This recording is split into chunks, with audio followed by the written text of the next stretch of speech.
우리는 한번 생각해 봐야 합니다. 하나님이 회개하지 않는 죄인에게 죄를 깨닫게 해주실 때는 자아의 성찰, 내면적인 양심의 목소리를 들려주시기도 하지만 외적인 어떤 푸시에 의해서도 그 사람을 깨닫게 하는 게 성령의 도구로 사용이 되어집니다. 그런데 중요한 것은 구약에 있는 모든 이야기들은 자기 성찰적인 양심보다는 외부의 어떤 도움에 의해서 내 죄가 깨닫는 경우가 거의 대부분이란 사실입니다. 그런데 우리는 구약 성경까지도 내면의 어떤 성찰로 이해를 하고 있다는 것에 대해서 성경이 쓰여진 당시의 관점으로 이해해야 된다는 얘기입니다. 뭘 이렇게 복잡하게 얘기했냐? 쉽게 설명을 해보면 나단은 다윗으로부터 하여금 밧세바와 범한 죄를 깨닫게 해주는 성령의 도구였습니다. 우리는 흔히 다윗이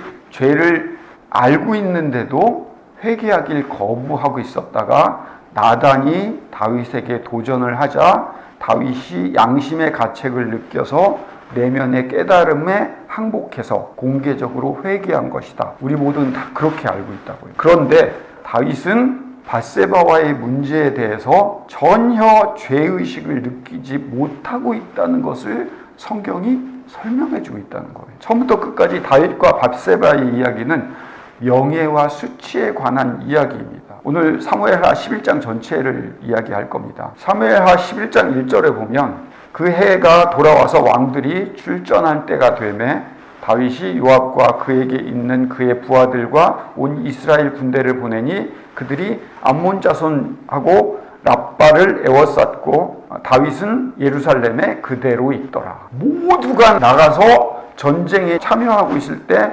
다윗은 예루살렘에 그대로 있더라. 이 말을 듣고 여러분들은 뭘 느끼죠? 게으르다. 이렇게 느꼈죠. 그래서 그렇게 목사님들이 지적을 합니다. 성경은 내적 성찰 내지는 우리 내면의 게으름, 이런 내면적인 걸 얘기하고 있지 않다고요. 다윗은 자신이 있어야 할 곳에 있지 않았기 때문에 부끄럽다, 수치, 명예롭지 못하다는 얘기를 하고 싶은 거예요. 저녁 때에 다윗이 그의 침상에서 일어나, 분명히 저녁 때에 다윗이 침상에서 일어나 옥상을 거닐다가 여인이 목욕하는 것을 보고 심히 아름다워서 그 여인이 누군지 알아보게 했다는 거예요. 당시나 지금이나 여성이 공개적으로 노출된 곳에서 목욕을 하지 않는 것이 일반적입니다. 어떤 사람은 밧세바가 유대인 의식에 따라 목욕을 하고 있었다고 추측하기도 하는데 저녁이에요. 유대인 성경 어디 법에 저녁에 몸을 깨끗이 씻든지 유대인의 의식을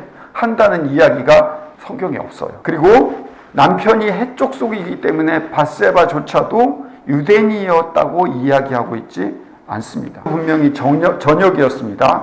그리고 다윗이 침상에 있었던 걸 여러분들 꼭 기억하세요. 어두웠겠죠. 그래서 밧세바가 충분한 불빛을 준비했을 겁니다. 그래야 보이죠. 목욕하기에 충분하고 또 목욕하는 동안에 남에게 노출되기 쉬울 만큼의 불빛을 밧세바의 왕궁 앞에서 보도록 했다는 사실. 특히 왕의 발코니에서 자신의 집 지붕이 보인다는 것을 이미 알았을 거예요. 학자들은 다윗 성에서부터 성 바깥에 있는 사람들을 살펴보는데 60m 정도라고 해요. 60m면 어느 정도죠? 눈에 보여요. 다 자세하게 뭐 하고 있는지 얼굴까지 다 보일 정도의 거리예요. 당시 사람들은 뭐 지금도 마찬가지겠지만 자신의 권력의 자리에 가까울수록 친근한 사람들을 배치하는 것이 일반적입니다. 박근혜 대통령 시절에 측근 3인방의 사무실이 가장 가까웠죠. 보좌관들이 나중에 법정에서 이렇게 고백을 합니다. 나는 그냥 이야기하러 복도에 나갔는데 마침 대통령이 그 시간에 복도를 지나갈 줄 몰랐다.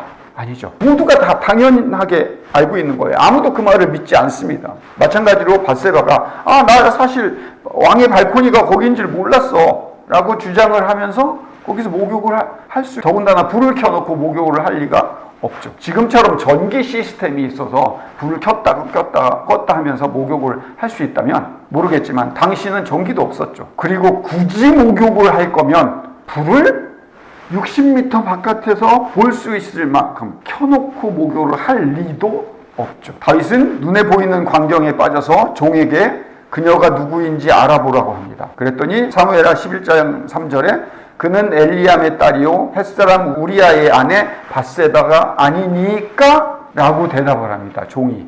이 부분도 중요해요. 우리아의 아내 밧세바입니다 라고 대답을 해야 되는데 왜 종이 다윗이 물었는데 햇사람 우리아의 아내 밧세바가 아니니까? 라고 물었을까요? 이 질문으로 응답한 것은 왕이 모르는 것을 신하가 알고 있으면 왕이 수치스러워요. 정말 모르고 있다 할지라도. 그래서 아니니까? 라고 물은 거는 질문의 형태가 왕에게 정보를 슬쩍 넘겨주고 다윗에게 대답할 기회를 주는 거예요. 그러면 왕의 체면이 살아요. 다른 말로 왕의 명예가 삽니다. 자, 다윗과 밧세바의 이야기를 처음에 시작할 때 제가 이 이야기는 무슨 이야기라고요? 간음의 이야기가 아니라 명예와 수치의 이야기라고 했죠. 두 번째 명예와 수치가 이야기가 나왔습니다. 이후에 다윗은 밧세바를 왕궁으로 불러들여 동침을 합니다. 그리고 그녀가 집으로 갔는데 그녀가 임신했다는 사실을 알게 됩니다. 그럼 우리는 무슨 생각을 하죠? 곤란해졌네 다윗이. 이제 자기가 행한 일을 숨길 수가 없게 되었으니 이렇게 생각을 할 거잖아요. 그런데 이것도 우리가 이 시대에 21세기 오늘날의 관점으로 보고 있다는 거예요. 당시의 관점으로 보면 다윗은 밧세바를 아내나 후궁으로 취하는데 관심이 없었어요. 고대 세계에는 아예 존재하지 않았던 어느 정도의 사생활이 가능할 것이다라고 우리는 착각하고 있다는 사실이에요. 어렵게 표현했죠. 쉬운 말로 지금 이 시대만큼 사생활이 없었어요. 생각보다. 그리고 그 종에게 여인이 누구인지 알아보도록 명령을 했다면 그 신하가 몰래 가서 어떤 사람인지를 알아보고 그리고 몰래 밧세바를 데려와서 다윗 옆에 있게 하고 이렇게 했을 거라고 우리는 생각해요. 우리 시대의 관점으로. 하지만 왕궁 전체가 다윗이 우리아의 아내를 데리고 왔다는 사실을 다 알아요. 당시에는 그랬거든요. 처음에는 그녀를 밧세바로 부르다가 우리아의 아내로 부릅니다. 우리아의 아내는 왕궁에 불려와서 하룻밤 혹은 며칠 밤을 지낸 뒤에 돌려보내졌다라는 말을 씁니다. 떠났다라는 말을 하지 않고 돌려보내졌다라고 말하는 것은 어떤 의미일까요? 왕이 필요한 만큼 사용하고 쫓아냈다. 수치스럽게 쫓겨났다는 의미예요. 정말 다윗이 밧세바를 좋아하는 여자 그리고 후궁으로 만들었다면 절대로 쫓아내지 않습니다. 왕궁에 누구나 다 알고 있는 사건이에요. 다윗이 우리아의 아내를 데리고 있지 않았으므로 그녀는 수치를 당한 거예요. 그리고 그녀가 임신했다는 사실은 이미 공공연한 뉴스거리가 된 겁니다. 다윗이 우리아를 불렀다는 사실도 누구나 알고 있고요. 그래서 11장 13절에 이렇게 이야기가 나옵니다. 다윗이 요압에게 기별하여 햇사람 우리아를 내게 보내라 하며 요압이 우리아를 다윗에게로 보내니 다윗은 우리아에게 암묵적으로 보이지 않게 이야기합니다. 내 체면과 명예를 네가 살려줄 때야. 명예 얘기가 또 나왔죠. 남자 사이의 체면을 회복해줘야 돼. 신하이기 때문에. 밧세바가 불륜이었던 좋아했던 어쨌든 간에 나중에 돌려보내졌기 때문에 불행한 피해자라고 성경은 이야기하고 있는 거예요. 그런데도 다윗의 관심사는 간음이 객관적으로 옳은지 그른지에 대한 문제를 성경은 이야기하고 있지 않아요. 양심의 가책도 전혀 느끼지 않았어요. 오늘날 문화에서 양심의 가책을 당연시했지만 다윗 시대에는 명예와 수치가 더 중요한 문제였기 때문에 다윗의 최대한 중요한 관심은 양심의 가책을 달래는 것이 아니라 왕의 명예를 보호하기 위한 것에 있습니다. 우리아는 집에 돌아올 때쯤에 이미 소문을 들었을 가능성이 58,000%. 왕은 아무 군인이나 소환하지 않습니다. 한참 전쟁 중인데 우리아가 왜 혼자 불려 들어갔는지 몰랐다면 우리아는 이유를 반드시 알았을 거예요. 알아내야만 합니다. 왜냐하면 만일 왕이 우리아를 처형하려고 했다면 도망가기라도 하기 위해서 이유를 알았을 거예요. 어쨌든 우리는 성경을 읽어보면 우리아가 다윗을 만나기 전에 이미 무슨 일이 일어난지를 알고 있음이 분명합니다. 사무엘하 11장 7절에서 8절 보면 우리아가 다윗에게 이르매 다윗이 요압과의 안부와 군사의 안부와 싸움이 어떠했는지를 묻고 그가 또 우리아에게 이르되 내 집으로 내려가서 씻으라 하니 우리가 왕궁에서 나가매 왕의 음식물이 뒤따라 가니라. 다윗은 우리아에게 보이지 않는 메시지를 전하고 있습니다. 그는 우리아에게 집에 가라고 말하고 스스로 곤경에서 벗어나려고 우리아에게 선물을 보냅니다. 그런데 우리가 다 알고 있듯이 우리아는 집으로 내려가지 않고 왕궁문에서 주의 모든 부하들과 더불어 잔지라 어떤 사람이 다윗에게 아뢰되 우리가 그의 집으로 내려가지 아니하였더라. 왜 그걸 일일이 보고하죠? 집에 갔는지 안 갔는지? 그거 다 알고 있는 사실이에요. 그리고 우리아가 왕궁 입구에서 잠잔 것을 공식 발표하기 위해서입니다. 이제 다윗을 포함한 모든 사람들이 우리아가 다윗을 곤경에서 벗어나게 하지 않았다는 사실을 다 알고 있습니다. 다윗은 판돈을 올립니다. 우리아와 다시 협상을 합니다. 네가 용병임을 기억해라. 그러면서 11장 10절에 원정길에서 돌아왔는데 왜 집으로 내려가지 아니하였느냐. 이때 우리아는 화가 좀 난 것 같아요. 왕과 왕의 혼의 살아계심을 두고 맹세하고 언약궤를 두고 맹세하노니 나는 집으로 가지 않겠다. 무슨 얘기예요? 다윗의 명예를 내가 회복시키지 않겠다. 나는 억울합니다.를 공식적으로 표현한 겁니다. 마지막에 뭐라고 표현하고 있습니까? 우리아가 내 처와 같이 자리일까? 이렇게 반항을 하는 겁니다. 그래서 마지막에 다윗은 전략을 또 바꿉니다. 우리아를 술에 취해 정신을 잃게 만듭니다. 그리고 의식을 잃은 우리아를 그의 집 대문 앞에 던져놓습니다. 그런데도 실패를 하고 맙니다. 이제 우리아가 다윗이 명예롭게 곤경에서 벗어나지 못하게 한 사실을 모든 사람들이 알고 있음에 분명해집니다. 지금 말고요. 당시의 지중해 연안의 왕들, 고대 근동에 있는 모든 왕들은 자신이 원하는 것이라면 무엇이든지 빼앗는 일이 다반사였습니다. 그리고 당연한 거였어요. 왜냐하면 시간이 많지 않기 때문에 다 설명을 할 수 없지만 하나님께서 사울을 왕으로 세울 때 왕은 어떤 존재가 될 거냐라고 했을 때 너의 아내와 이웃의 아내들을 다 빼와서 갈 것이다. 그게 왕이다. 그래도 왕을 너희들이 섬기고 만들 것이냐 했을 때 이스라엘 백성들이 네 했단 말이에요. 당연한 거란 표현한 겁니다. 다윗이 양심의 가책을 느꼈다고 생각한다면 본문을 잘못 읽은 겁니다. 이제 우리아와 몇 명의 부하들이 함께 엎드려지었습니다. 죽었다는 이야기죠. 다윗의 명예가 비로소 회복이 됐습니다. 그리고 밧세바가 왕궁으로 들어왔으니 그리고 그 아이는 다윗의 아이입니다. 밧세바가 원하는 대로도 되었고 다윗이 원하는 대로도 되었고 주변에 있는 모든 사람들도 왕이 분노하지 않고 모든 일을 깔끔하게 처리한 것으로 생각을 하고 있습니다. 다윗은 오히려 우리아의 죽음을 우리아에게 핑계댔습니다. 우리아가 동조하지 않았다는 사실에. 그리고 오히려 다윗에게 수치를 안겨주었고 그렇기 때문에 다윗 왕이 보복을 한 것뿐이라고 이야기를 한 겁니다. 그거를 우리가 짐작할 수 있는 것이 사무엘하 11장 25절의 말씀입니다. 너는 요압에게 칼은 이 편도 죽이고 저 편도 죽이기 마련이니 이번 일로 조금도 걱정하지 말라고 전하여라. 다 끝났다는 얘기죠. 다윗은 당시의 문화적인 표준에 의해서 적절하게 행동을 했다는 것을 성경은 설명해주고 있는 거예요. 여기까지 서론입니다. 본론과 결론은 금방 끝납니다. 하나님은 다윗을 더 높은 도덕적인 표준에 비추어 보십니다. 그리고 다윗을 회개시키기 위해서 명예와 수치의 시스템을 동원합니다. 우리가 착각하는 것처럼 하나님의 영이 마침내 다윗의 내면에 있는 죄를 깨닫게 해준 것이라고 우리는 이 시대의 관점에서는 생각할지 모릅니다. 자아성찰적인 내적인 압력의 반응. 그러나 다윗은 내적인 압력을 전혀 느끼지 못하고 있어요. 거기에 하나님은 예언자라고 하는 타인을 동원하십니다. 마음속에 속삭이는 목소리가 아니라 그의 면전에서 소리쳐댑니다. 사무엘하 12장 7절에 뭐라고 나오냐면 한 마리 양과 100마리 양의 비유에 대한 얘기를 하고 마지막에 사무엘하 12장 7절 당신이 그 사람이라.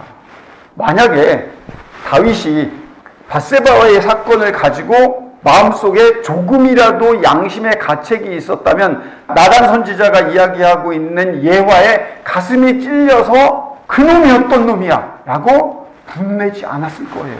100마리와 한 마리의 양의 비유를 이야기하고 있을 때 다윗은 정말 분노하고 화가 나서 그놈 어떤 놈이야 내가 잡아서 가만 안 두겠어 이렇게 대답을 했단 말이에요. 거기에 나단 선지자가 뭐라고요? 당신이 그 사람이야. 당신이 명예로워야 될 사람이 수치를 행한 거야. 거기에 다윗은 무너진 겁니다. 감동적인 다윗의 회개 이야기가 수천 년 동안 신자들의 마음을 각성시켜서 다윗의 회개는 내면의 어떤 것이라고 착각을 하고 있지만 성경은 다르게 이야기하고 있다는 사실입니다. 그래서 다윗은 자신이 하나님께만 범죄하였습니다. 이렇게 고백을 하고 있어요. 밧세바, 우리야, 요압 근처에서 같이 죽임을 당한 이스라엘 군인들한테 모두에게 다 범죄한 거잖아요. 심지어는 밧세바와 먼저 죽은 첫 아들에게도 모두 범죄한 거잖아요. 그런데 다윗은 시편에 뭐라고 고백하냐면 자신은 하나님께만 범죄하였습니다. 이렇게 표현해요. 이게 무슨 개떡 같은 소리예요? 또 하나 다윗은 이 이야기를 시편에서 고백을 했을 때 출생 때부터 내가 죄가 있다고 고백을 합니다. 왜 이 밧세바 사건을 고백을 할 때 출생 때부터 죄가 있었던 거라고 고백을 하고 있어요? 당시에 왕들에게 얼마든지 그런 일이 벌어질 수 있는 권한이 있었는데도요. 왕들이 시민의 재산을 마음대로 취할 수 있는 당연한 합법적인 권한이 있단 말이에요. 다윗의 문화적인 테두리 안에서요. 어떤 법도 어기지 않은 거예요. 아주 사소하고 작은 문제였다고요. 근데 하나님은 다윗에게 그 나라, 그 문화의 법이 아닌 하나님의 법을 위반했다. 이렇게 이야기했을 때 그거를 깨닫고 알아듣고 다윗이 어떻게 고백을 했죠? 내가 모태에서 불려서 하나님의 자녀고 왕이 되었다라고 고백을 했기 때문에 내가 하나님의 자녀답게 행동하지 못한 것을 똑같이 고백하고 있던 거예요. 다윗과 이스라엘 백성들이 밧세바와 우리아의 사건에 대해서 일단락되었다고 생각을 했을 때 하나님은 하나님을 대신해서 백성을 지키는 자로서의 명분과 명예롭지 못함에 대해서 꾸짖으신 거예요. 물론 하나님은 다윗의 양심을 통해서도 일하십니다. 하지만 당시의 관점에서는 그렇다는 이야기입니다. 왜 이렇게 이야기할 수 있냐면 하나님께서 모세를 통해서 이스라엘 백성들이 송아지 우상을 만들었을 때 하나님께서 모세에게 이 백성들을 다 제하여 버리고 너를 통해서 새로운 민족을 만들 것이다 라고 이야기했을 때 모세는 하나님의 정의감에 호소하지 않습니다. 모세는 하나님께 명예의식에 호소합니다. 당신은 수치를 당할 것입니다. 어찌하여 애굽 사람들이 이르기를 여호와가 자기 백성들을 산에서 죽이고 지면에서 진멸하려는 악한 의도로 인도하여 내었다고 말하게 하시려 하나이까? 왜 하필 모세가 이렇게 반응을 했죠? 하나님이 명예로우신 분이신데 그 명예에 수치 당하지 않으실 분이다. 왜냐하면 당시에 가장 중요한 핵심적인 가치관은 명예였기 때문에.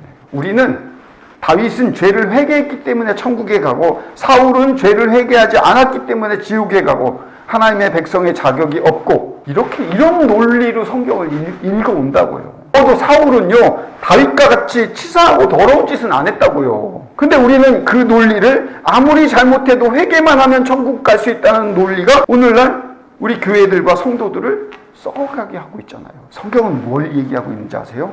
하나님의 자녀답게 살아라. 이웃을 사랑하고 용서하라니까 너도 잘못한 사람이고 나도 잘못한 사람이니까 세임세임이니까 모른 척하고 살자. 그 말이 아니에요. 복을 받기 위해서 자녀답게 살아야 된다. 이런 말도 아니고요. 하나님의 자녀로 부름받았으니 자녀가 될 자격이 전혀 없음에도 자녀로 하나님께서 삼아 주셨기에 명예롭게 살 수 있는 실력을 갖추라고 이야기하는 겁니다. 택함을 받은 백성의 권력을 누리고 살으란 이야기입니다.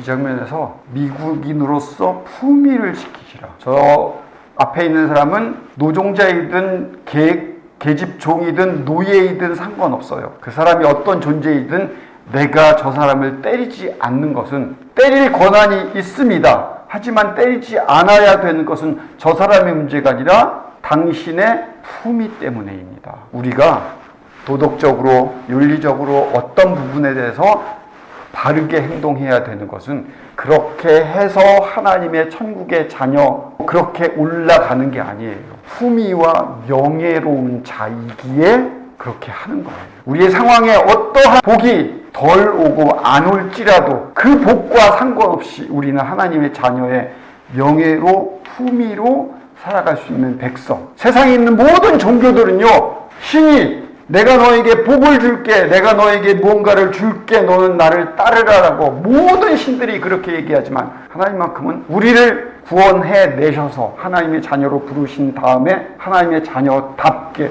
품위 있게 명예롭게 이 땅을 살아내라. 저는 그래서 그 하나님을 아직도 믿고 있습니다. 기도하겠습니다. 거룩하고 사랑이 많으신 아버지 하나님, 우리가 얼마나 멋진 종교를 믿고 있는지 모릅니다. 우리가 얼마나 멋진 하나님을 믿고 있는지 모릅니다.